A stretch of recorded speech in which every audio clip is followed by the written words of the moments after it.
Kia ora and welcome to Cinema in Context, where we discuss all things film and the connections between. My name is Jeremy Downing. I'm William Chen. And I'm Max Tarrant. Each month at Cinema in Context, we discuss two films, one current and one retrospective, with some connection. It could be the same director, the same actor, or a similar theme. This month, we are discussing Baby Driver, which came out this year, and Reservoir Dogs, which came out in 1992. The connection being that they are both heist films with very distinctive soundtracks. Is that fair to say? Oh, yeah. Yeah, I'm sure there's more connections to be made, which we're going to get into. Before we get into the introduction to the film, I just want to mention that Sarah is not with us this week. She's just come back from a trip all overseas, so she's recovering from that. We look forward to having her back on our podcast next time. And we will be discussing spoilers from Reservoir Dogs. It's our general rule that we discuss the old film, spoiler-filled, but we will keep our discussion around Baby Driver relatively spoiler-free. And on that note, let's hear about Baby Driver. William. All right, thank you very much. Baby Driver is from director Edgar Wright, from such films as the Cornetto trilogy of Shaun of the Dead, Hot Fuzz, and World's End. And the TV show Spaced, Scott Pilgrim vs. the World. He was on Ant-Man for a long time.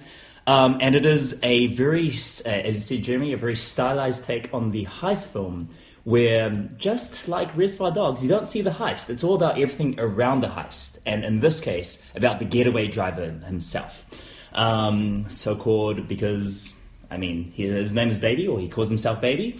And he has some mean driving skills, as well as a very good taste in music. The movie portrays his tinnitus as something that affects him throughout his life. And to drown out that constant din, he orchestrates his life and his chases to different jukebox musical styled montages. Excellent. And William. Excellent. Max, do you want to give us a bit of an overview of Reservoir Dogs? So Reservoir Dogs, 1992. This is Quentin Tarantino's 1992 breakout.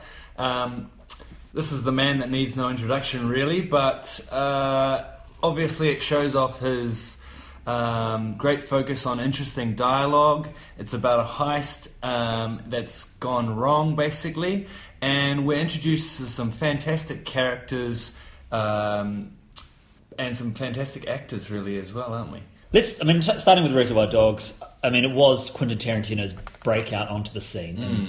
One of the things that I've written down in my notes is that it's just a really confident film. As his first fully finished, studio released movie, it's pretty damned impressive, and it still holds up today as being a really gripping, thrilling film. It did hugely well at all the film festivals, Cannes, Sundance, and one other major one. And yeah, I think that confidence is interesting. Almost more confident than some of his more recent films, I think. Just the style and the dialogue can be kind of quite conspicuously written, and yet they just go for it much more strongly in this than they do in some of the later films. Definitely. I think the pacing as well, especially if you compare Reservoir Dogs to something like Django Unchained, or even Hateful Eight, which is just so shaggy around the edges, and it's enjoyable to watch because it's so loose and shaggy, but Reservoir Dogs just feels so much tighter. I didn't think about the pacing, but it's actually quite beautiful how fantastically it flows, and it builds up and fades down, and obviously it's a lot like a piece of theatre, which has been a criticism, but for me probably a positive aspect, that this is all about the acting and the dialogue, and I just love those types of movies, and this was my favourite Tarantino, and one of my favourite movies for a long time, because I just love those types of movies that are small and closed spaces, few locations, spare scenario, and just really focused on the tension between characters. I think that tightness, I fully agree with you both in that this film it's an hour and a half, and it's got so much packed into the hour and a half, and I love, Tarantino's my favorite. I love all of his films, but there is a different way of watching Django Unchained or The Hateful Eight, where you have to kind of camp out for that time and just allow the film to take you on that sort of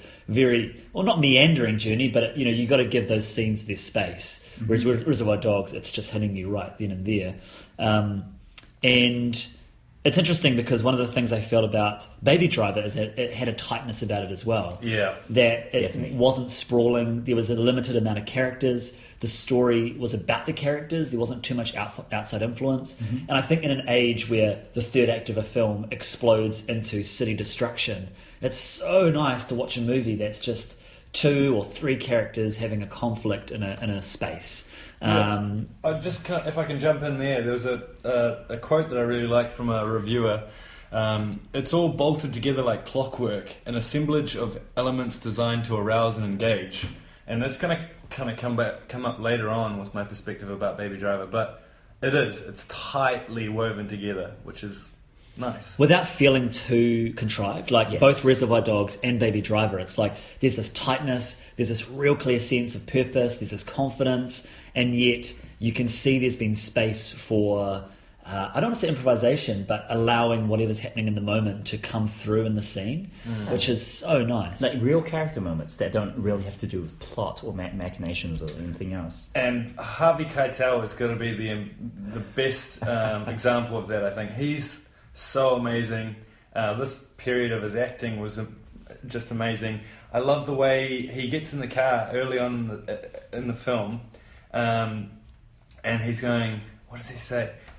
Come on, baby. Come on, baby. He really stretches it out and makes his character, baby. And there's this really lovely dynamic and relationship between him and Tim Roth, who's now dying in the car. And they're acting as...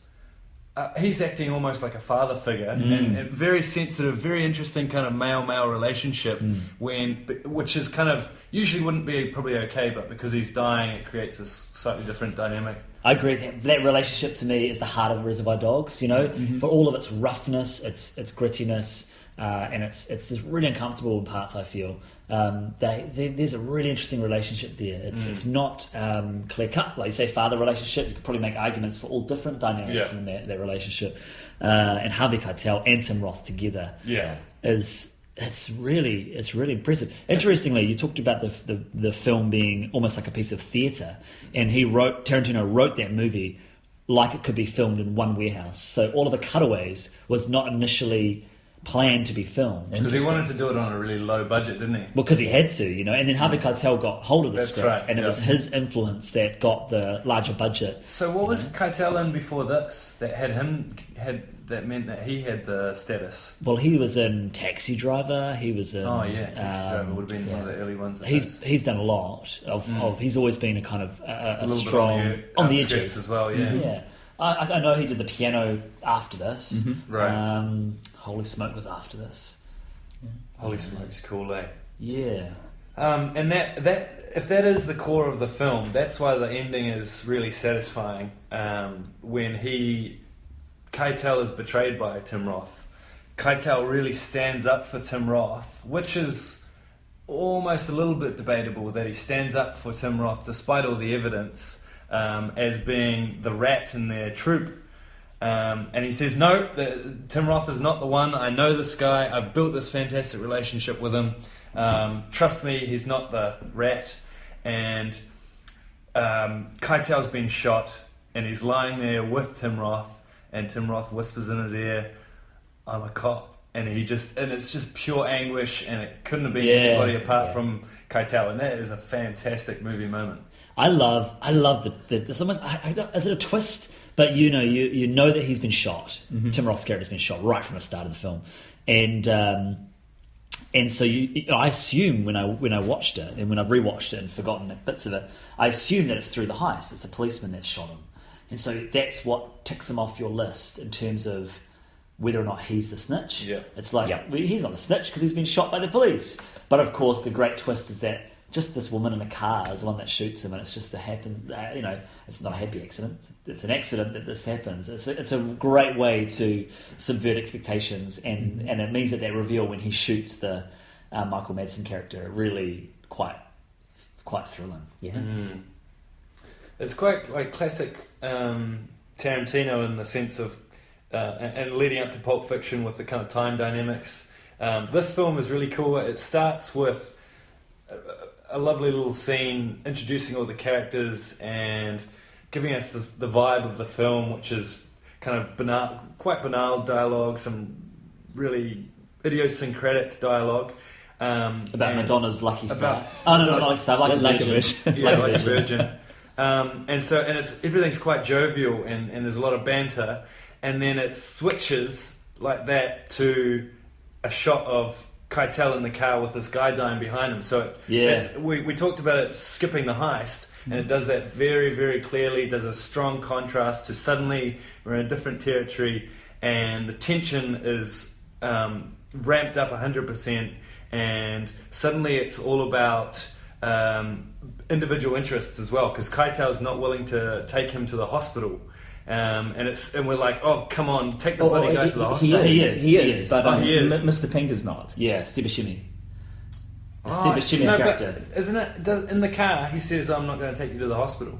Oh, he changes his mind pretty quickly because he wants to, because he's like, oh, okay, this guy, maybe he does change his mind. Because that was quite interesting, and he kind of, I found that an interesting little kind of what do you call it, roller coaster of tension, because you're like, oh god, take him to the hospital, and you're really rooting for Tim Roth to be able to convince him to take him to the hospital, and you think Keitel's being self-interested, but then Keitel says, look, he comes out with all his intelligence, and he kind of says, look, you've been shot in the gut, it's one of the most painful places you can be shot, alongside the kneecap, but you're not going to die. Like, he's got this authority, and you're like, oh, he's actually not just being self-interested here, he knows what he's talking about, which I quite enjoyed. Mm-hmm. There's some lovely character moments. And then, I mean, once you start adding to the characters as well, Michael Madsen is kind of just the wild card coming in and messing up all of the character relationships, and it's beautiful, it really is. Yeah.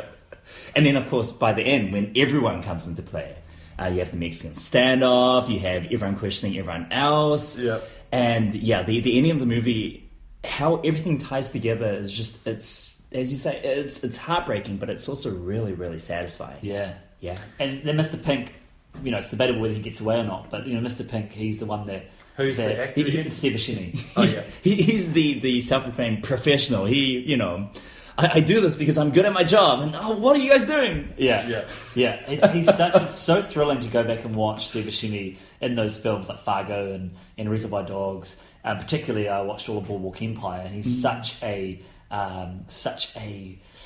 figure of wisdom, and even though he's a crook, he's got quite a prestige about him, and yet he's like this rat, a low key, he's like a rat character. He's always a ratty character in early in the things, but he reminds me in of Armageddon as well. He's basically the rat. Right? Is he in Con Air?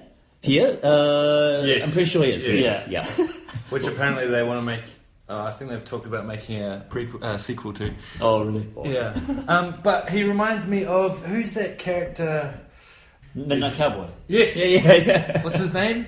I can't remember. It's a famous name as well, I think. I don't know. I can't remember. Don't you think Buscemi and that guy? It's like Rizzo or something. Rizzo. Yeah, that's it. Yeah. Very, it's sort of a person of their location. Yeah. So the whole idea of a reservoir dog, it's that idea, isn't it? That's right. I mean, and Tarantino, of course, is in the film as well. He plays Mr. Brown, and which he reckons is close to Mr. Shit, I think. Yeah, that's right. Yeah, I'm just thinking about that moment where we find out that Tim Roth's character is the rat, and that Michael Madsen's character, Mr. Blonde, is about to he's poured gasoline over the cop, and he's about to light the cop, and then he shoots him, and then it cuts back. And Tim Roth shoots him. Yes, Tim Roth shoots him, and it cuts back, and you get the story of Tim Roth's character, Mr. Orange. And I forgot how much time was actually dedicated to all the cutaways. I mean, it's at least a third of the movie. Yeah. I guess because the first time I watched Reservoir Dogs was on a plane.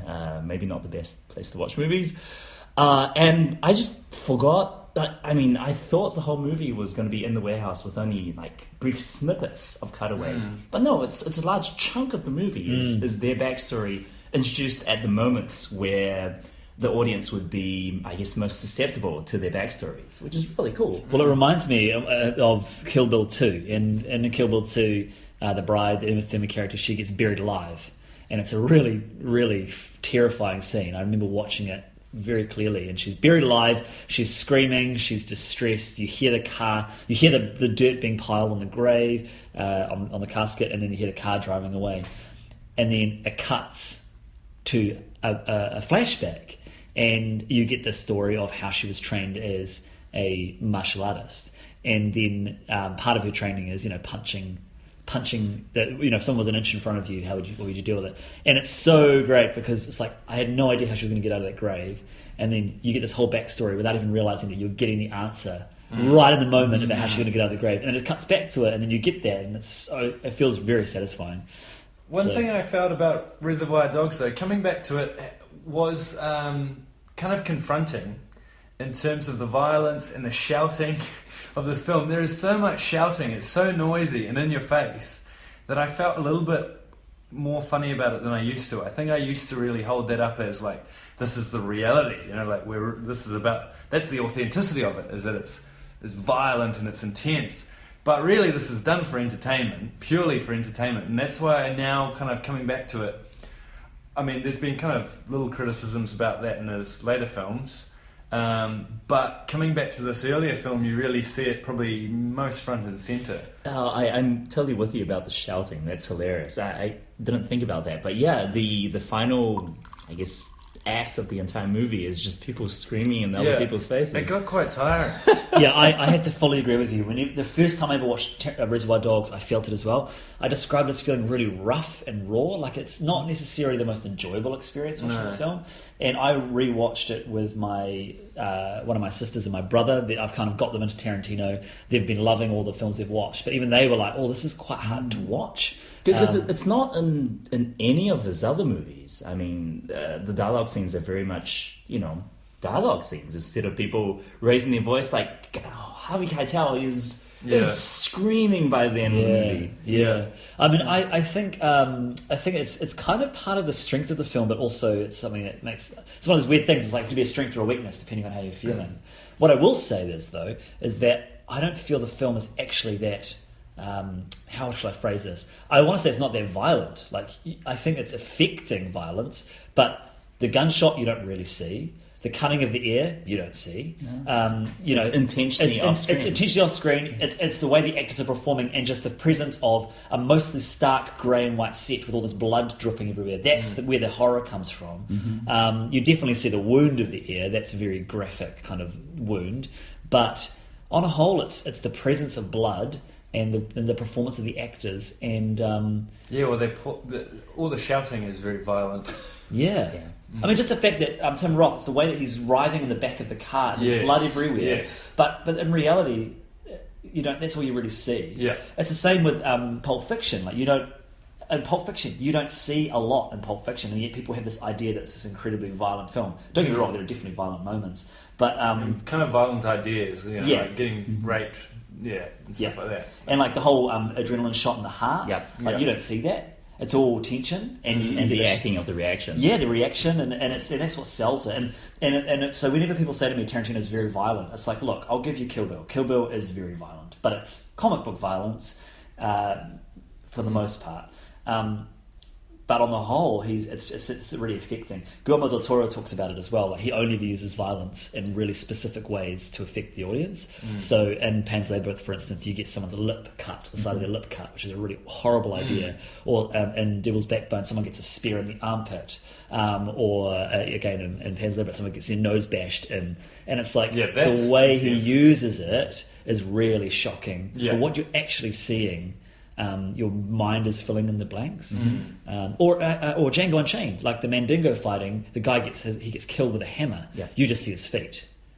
You don't see it's really interesting. I don't know how you guys feel about that, but a discussion around what is affecting violence, what is glorified violence, what is acceptable, what is not acceptable. I don't know. I almost feel like that distinction kind of doesn't matter in some ways, because it's affecting violence. I don't know. To me. I don't know. It doesn't need to show it for it to, like, I guess it's the point, is it's affecting violence. So I don't know. In some ways, I'm like, what's the distinction? What is it useful for? Well, how about you go? I was thinking when you were talking about that, Jeremy. I was thinking immediately of The Dark Knight and how gruesome that movie is, but it's rated M, which is like, what? The scene with the pool cues, that's some of the most horrifying stuff like I've ever seen in movies. And yet they I mean, when I went to see The Dark Knight, there was a Batmobile toy ad before it. And what is up with censors and how do they decide? I mean, it's horrifying and also really bizarre. So my question also is a follow-on question in terms of, I guess, if we could get into the whole the moral debate behind observing violence on screen, and we watch a lot of action movies where people are getting blown up all over the show. We don't see any blood. What's worse, seeing the after effects of a real moment of violence, or seeing a whole lot of violence that has no consequences on screen? And I don't have the answer to this. I'm just putting it out there. I know, that is a good point. My point was going to be something about... I think there's something to do with the intention of it. And so definitely if you're using your violence for pure entertainment, I feel like that makes it... Anything that's part of that is slightly more problematic for me than if you're using it for... I mean, if you shock with it, that is better than not being shocking with it. That's for sure. I would definitely agree with that as well. I think movies with violence that is shocking but used to make a point, just stay with me personally so much more than the other movies. And so maybe if we can take a concrete example of the guy that's torturing the policeman, Mr. Blonde. How do we feel about that violence? Because that for me felt like that was a bit challenging. Like I know it doesn't show it, but we're saying that is violent anyway. What's it kind of for? You know, as a part of the whole movie, it's just for kind of entertainment and creating this interesting character. Well, you got that's the greatest scene in the whole film, in my opinion. Like it's the juxtaposition of this horror that's going on and the music. the music stuck in the middle with you. Like that's to me is the core of what Tarantino did. He took this and he twisted it together. I don't really have an answer to you. I find it so entertaining that I'm like exemplifies the larger thing. I kind of see like the twisting of pop culture, relatively light pop culture with violence as well, eh? Because the whole film's about pop culture references, and they're always talking about pop culture references, and that's what Tim Roth actually uses. Well, pop culture anecdotes, but kind of similar vibe. That's how he gets into the group. He flips the anecdotes out. Okay, let's because I don't know whether we can ever come to any conclusion about what we're discussing, but it's a good discussion. But that scene, that sequence where he's practicing the story is the other greatest scene in the film. Yeah, it's really cool. Like it starts off in one place and ends up with it starts off with him being told the story, him practicing the story, him telling the story, then him going into the story, and then him telling the story in the story. Yep. Like it's just like That's amazing. Yeah.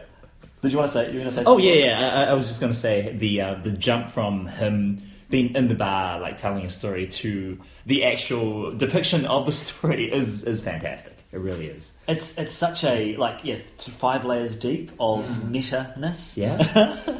Right, Baby Driver.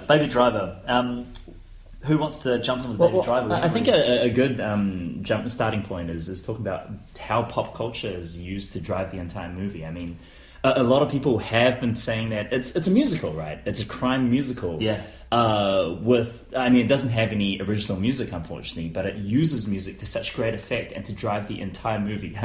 Sorry. You said it earlier, so I'll take you. Okay. Yeah, it's a great unintentionally first time. And they had and I saw a choreographer right up front in the credits, choreographed by. There are some scenes where it is front and center a musical. It's dancing. It's when he's coming back from the coffee shop. When he's coming back from the coffee shop, the scene where he and his love interest, played by Lily James, are in the laundromat. Yep. And it's a conversation, and the whole scene is them listening to the same set of earbuds. Yeah. But the camera is moved in the way, and it's staged in the way where they're like, it's a duet. They're dancing, and it's a ballet, and there's beautiful colours in the background. And the opening with the three gangsters going off and doing the heist. Yeah.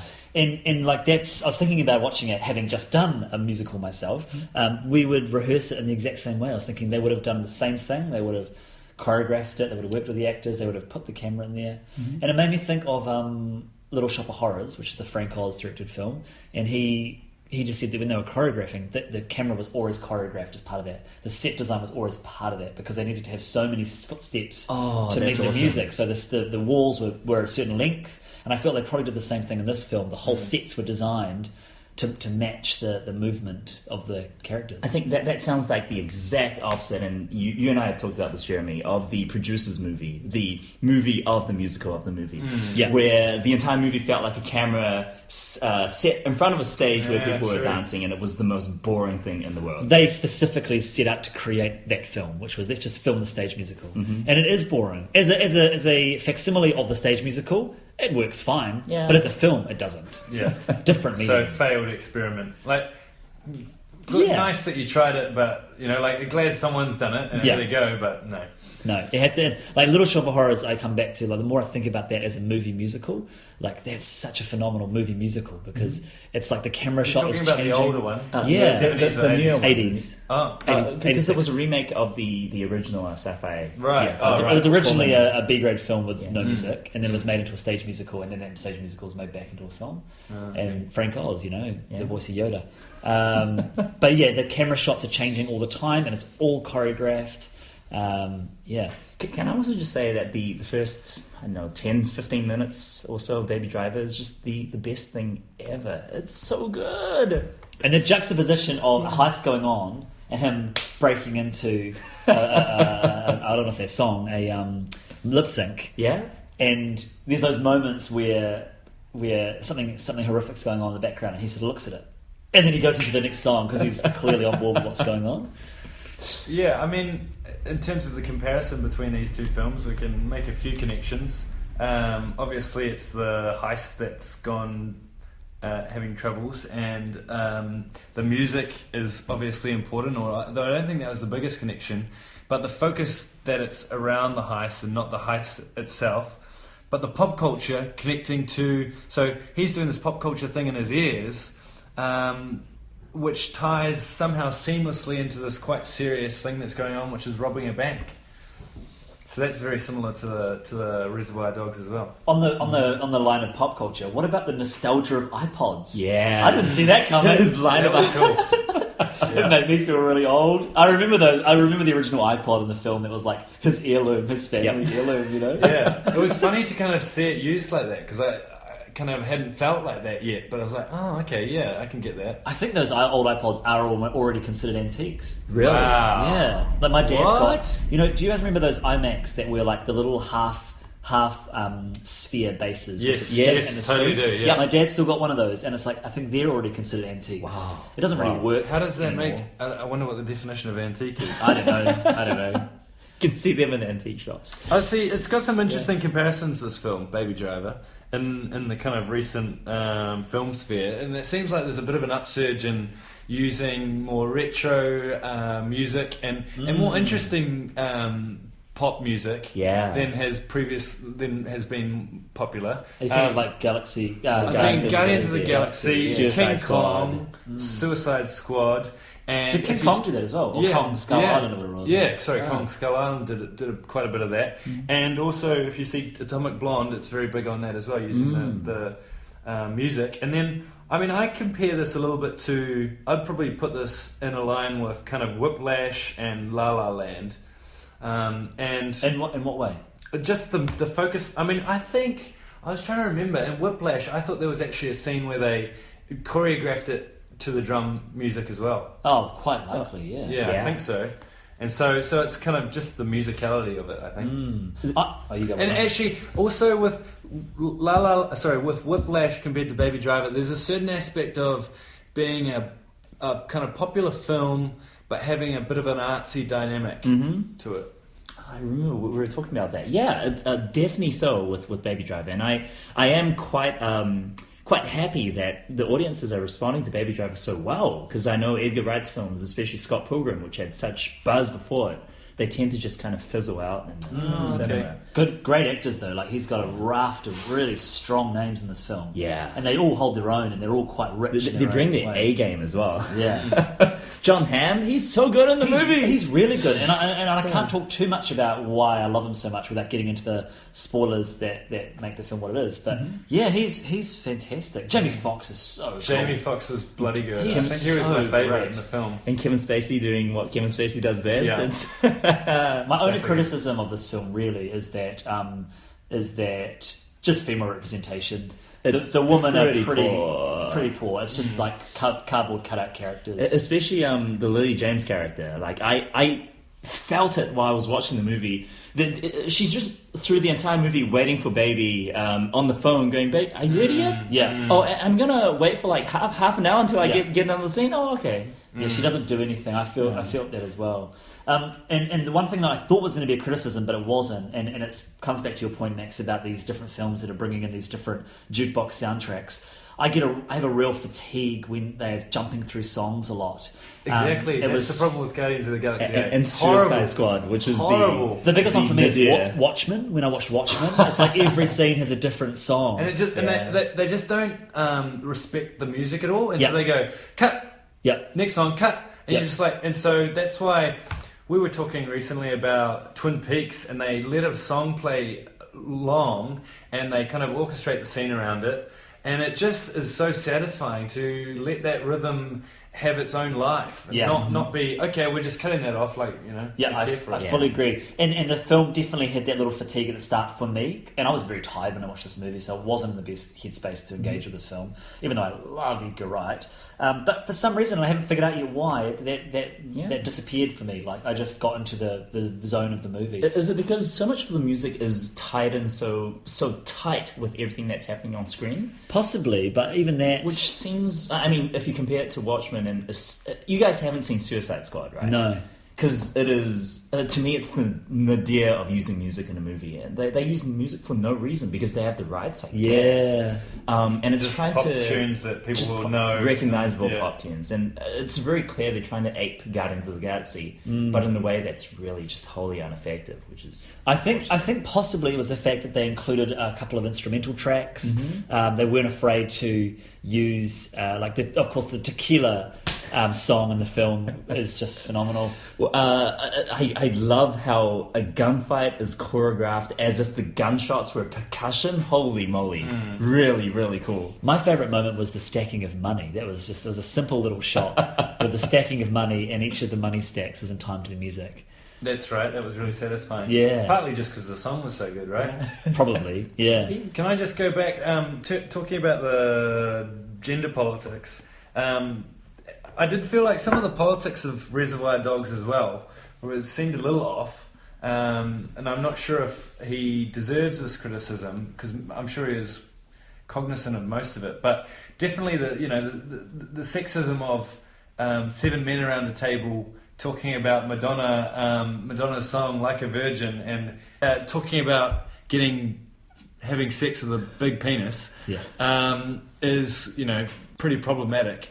And interestingly enough, Madonna sent Tarantino, apparently sent him a record, Like a Virgin, with a note saying it's not about a big penis, it's about love. So that because I wasn't sure, but then when I heard that little anecdote, I was like, yeah, this is problematic, It's interesting. I've had this in terms of Tarantino and in terms of representation. What are my feelings on it? Because he has, the bride. She's a really fantastic character. Death Proof has a whole raft of really interesting female dialogue.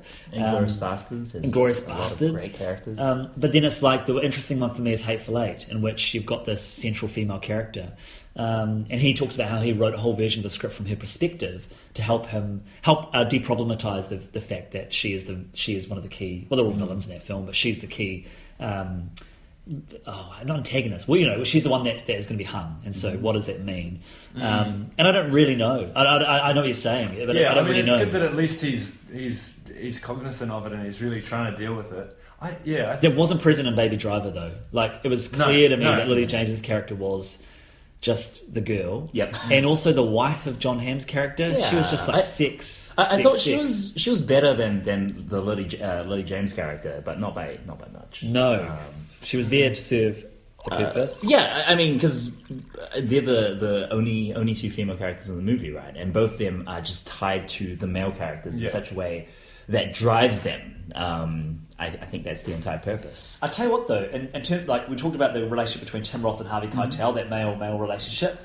Baby Driver, the baby relationship with his foster dad. Yeah, that was cool. I loved that. That was really nice, and the fact that he was black as well. Just it was just a little detail. Like there was some really nice things in there, and that whole relationship for me was far more interesting than the Lily James relationship. And also kind of, I wish they did delve into it more, but his sort of also father-son relationship with Kevin Spacey was also really cool, and it ends in a really surprising place, but I do wish they had more to do with that. I agree with you, and I don't want to talk too much about this because it's the third act stuff, but I agree with you. The Kevin Spacey relationship is something that I really enjoyed more than I expected to when I started watching a film. And we can talk maybe after this podcast and with spoilerish details as to why that is. Spoilerish details. Going back to the music, it is just it's wonderful when they play that Queen track at the end of the movie, and it's perfect. I think Edgar Wright, in all of his stuff, from his TV stuff, his early work, all the way through to now, like music has been such a core part of his work. And the way how characters are imbued with personality and with purpose through whatever soundtrack is playing is just fantastic. Queen was used really strongly in Shaun of the Dead, wasn't it? That's a great scene. Okay. Yes, I'm pretty sure it's a callback in Baby Driver that Queen is so important. Yeah. I mean, I'm just thinking again, the gender politics. Yeah. Like I think about all of Edgar Wright's films, and none of them, I'm confident, have very strong female characters. Really. But Spaced does. Yeah, like Spaced has some really cool female characters. But then Spaced is interesting because it's not written by Edgar Wright, right? It's Simon Pegg and Jessica Hines. Oh, and right. he just directed everything. Oh, wow. Okay. So of course she wrote half of it. Yeah. She's phenomenal. Oh, she's great. Have you seen Spaced? No. So Spaced is, the TV series that they made where Jessica Hines and Simon Pegg play people trying to find a flat. They find a place that needs a couple, and so they pretend to be a couple, which is kind of a construct that kind of peters out as the show goes on. It's not really relevant. So it's just about these crazy characters living in this flat in London. They're both like pop culture obsessed. And the second season in particular pushes the envelope in terms of like Matrix parodies, back when Matrix parodies was a thing, Tarantino parodies. And it's interesting because Tarantino became a massive fan of the show. Did a guest commentary on one of the DVD sets that came out years later with Edgar Wright, and of course they've become friends. And they hugely respect each other's work. Edgar Wright did the Don't trailer for the Grindhouse films, which the three of us watched recently, and so there's a really nice connection between the fact that we're talking about these two films and that Edgar Wright and Tarantino have huge amounts of respect for each other. And I was watching Baby Driver thinking, knowing that Tarantino loves story and he's so sick of premises that are just a concept or a setup. I'd be interested to know what his thoughts are on Baby Driver. I'd be quite confident he'd be a big fan. I mean, Baby Driver does feel kind of like a Tarantino movie in a lot of ways. Like Reservoir Dogs or Pulp Fiction, the whole crime angle, the whole like distorted views of criminals and their relationships between each other. Yeah. It's funny, I found quite a strong feeling for the morality of Baby, and that kind of hit me a bit when he started doing things that were more slightly more malicious. He does make little kind of token gestures to not do that, but he's complicit. He was definitely complicit. And I found that I actually felt that a little bit jarring. It was probably one of the first jarring moments in the film because most of it is so seamless. And I was really involved in this film, and I was surprised that, like, kind of thinking back, I'm a little bit less positive about it, but when I was in it, I was emotionally involved, and I think back to the acting and I'm like, the acting of Baby and his girlfriend wasn't that great, but for some reason I really was engaged with their relationship in a way that I haven't been engaged with relationships for a while. I was like, I kind of had a feeling like I want to be this guy. He's really cool. I would agree with you, and even though I mentioned before that I found the relationship between the foster dad more interesting, there was still an authenticity about it. Yeah, something. I didn't mind the complication of his complicitness, and in fact that made it more. I was like, this is interesting. It was interesting. That's why I wanted to, like, if it was going to do something, I wanted it to kind of be taken as more of a angle in some ways, and actually kind of focused on and consciously addressed, maybe. Mm-hmm. The fact that he'd been drawn into this world, and admittedly it wasn't his choice, but now it was affecting him, his morality, and it kind of didn't. I kind of brushed over that a little bit. Okay, and I guess just one thing I want to add is the settings of the two movies, Baby Driver and Reservoir Dogs, were also really interesting to compare, especially in such close proximity to each other. Whereas I think Baby Driver is such an outdoorsy film, you know, it's all about car chases and foot chases, and you see Atlanta in its full glory, which is really cool because you don't really get to see it apart from in Walking Dead. Fall into bits. with all this like CGI over it to make it look dilapidated. Yeah. And then on the flip side, Reservoir Dogs is all about just interior locations. I mean, it's a diner and then it's a warehouse for the rest of it. Or a gangster office, or Yeah. a club, or a bathroom. Very bleak settings as well, with Yeah. nothing in them, kind of. And I think that really plays to both films' strengths as well, because Reservoir Dogs is all about just this pressure cooker, right? And the situation gets more and more tense and gets more and more claustrophobic. Whereas Baby Driver is, at the end of it, just really about breaking free, almost. Breaking free from baby's shackles, and kind of, he loves music and he loves driving, and gosh darn, he's going to do both of those things. That's cracker. Have you been to Atlanta, though? I have not. Oh, okay. Because I was wondering if it was, maybe that would be the reason why you really enjoyed the location. I didn't feel like it felt particularly unique. I just felt like it felt like a big American city that was very concrete. But that's cool. It's still interesting that obviously they use it really nicely for the car chase choreography. I like the setting in Reservoir Dogs. I like the America it creates, which is kind of all alleyways and wire fences and rundown kind of cities. And it's so like 90s as well. That scene where Tim Roth is practicing in front of a wall of graffiti. Oh, such a good shot. Yes, that's great, eh? And then I kind of feel like Baby Driver is like a paean to America, if I'm pronouncing that correctly. And obviously he's a Brit, and it's drenched in American kind of culture and tropes. Yeah. Whereas in some ways Reservoir Dogs kind of like an anti-version of that, and it's about this really dark America. Yeah, I agree with that, Max, because both movies feature diners. They feature Americana, 70s music, like fast cars. Yeah, all that good stuff. Yeah, totally. But from very, very different directions, as you say. Thank you for listening to Cinema in Context. If you enjoyed our podcast, then please share it with your film-loving friends. You can listen to Cinema in Context through SoundCloud or through Apple Podcasts. You can also follow us on Facebook or Twitter. And we also have a YouTube channel, which are great places to leave us comments, let us know what you think, maybe give us suggestions for future films to compare. Look out for our next podcast in a month's time, and until then, ka kite anō.